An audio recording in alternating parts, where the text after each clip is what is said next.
ഇപ്പൊ നമ്മൾ കാസിന്റെ ഒക്കെ കാര്യം പറയുമ്പോൾ തന്നെ ഇപ്പൊ മോഡിഫിക്കേഷൻസ് നമ്മുടെ പുറത്തെ കാസ് ഒക്കെ കാണുമ്പോഴത്തേക്ക് നമ്മുടെ നാട്ടിലെ ആളുകൾക്കും ഒരുപാട് മോഡിഫിക്കേഷൻസ് ചെയ്യാനും ഒക്കെ താല്പര്യം ഉണ്ടായിരിക്കുമല്ലോ. ശരിക്കും പറഞ്ഞാൽ മോഡിഫിക്കേഷൻസിനെ കുറിച്ചിട്ട് എന്താ പറയാനുള്ളത്?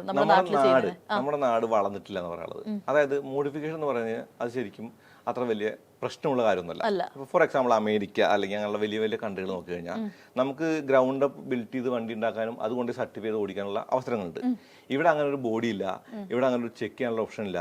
ഇവിടെ പാർട്സും കാര്യങ്ങളും നമുക്ക് വാങ്ങാൻ മാത്രം പറ്റുള്ളൂ. അതായത് സെയിൽസ് ഉണ്ട്, പക്ഷെ അത് വാങ്ങി നമ്മൾ ഫിറ്റ് നമ്മൾ ചെയ്യുന്നത് ഇല്ലീഗലാണ്.